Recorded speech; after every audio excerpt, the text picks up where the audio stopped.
So in this video, I'm going to show you what a new volunteer receives once you add them to the new membership system. So they'll get 3 emails initially.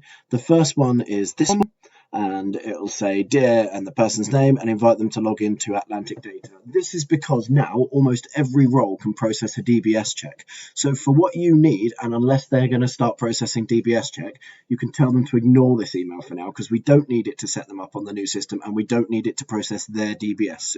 So you can just ignore that one.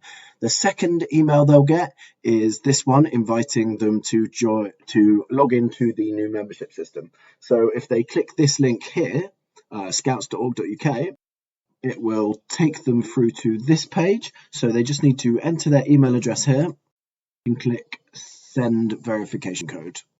It will then refresh to this page that's asking for the verification code. So now you need to go to the new volunteers email, an email there from this slightly weird looking email address, but this is nonetheless the email. Click on that email, it will give you this code here. We can copy this and then we can paste that into this box and click verify code. This will then take us into the membership system for the very first time. This will then ask us to set a new password for the first time. The new volunteer can enter their password in there. And then once they've clicked continue, it will take you into the membership system.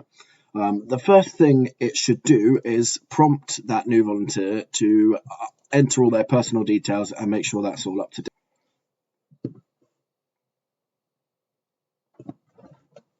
Here we are bringing the page up for the first time. We need to accept the cookies, and it says here, before you get stuck in, we'd like to get to know you a little better. This will help us understand the diversity and make up our volunteers. So just keep scrolling down here and enter the information that it asks for. And click Save Changes. Then scroll down again and enter the address information and click Save Changes here.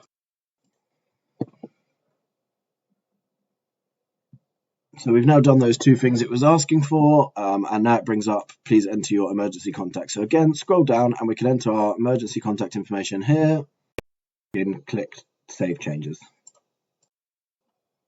The next thing it's asking for is the diversity and inclusion information, so we can fill that out just like we've done with the rest of the information. That's all the information there filled in. So what the volunteer needs to do now is click on their actions, and you'll see they have 4.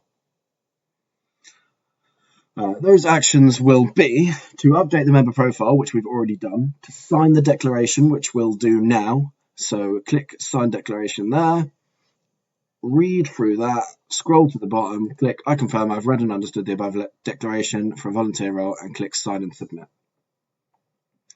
It will then take them back to the action list, and we've got reference requests, which need to be done as well. So if we click reference requests, it'll explain exactly what constitutes as a reference. You'll need to add at least 2, but you can add more if you feel necessary. Click that and then click submit. That'll send an email to those references that you put in these boxes, requesting them to fill in a Microsoft form. Once they've filled in that form, those references will be marked as done.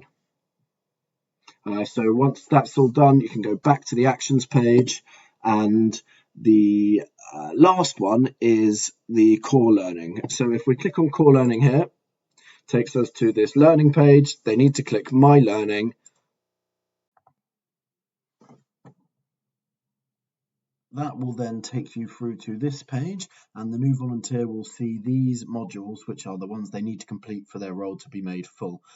You'll notice that safety and safeguarding, they now need to be done within 30 days, so the due date is 30 days ahead of the start date that you've put on, and everything else needs to be done within 5 months, so the due date is 5 months ahead.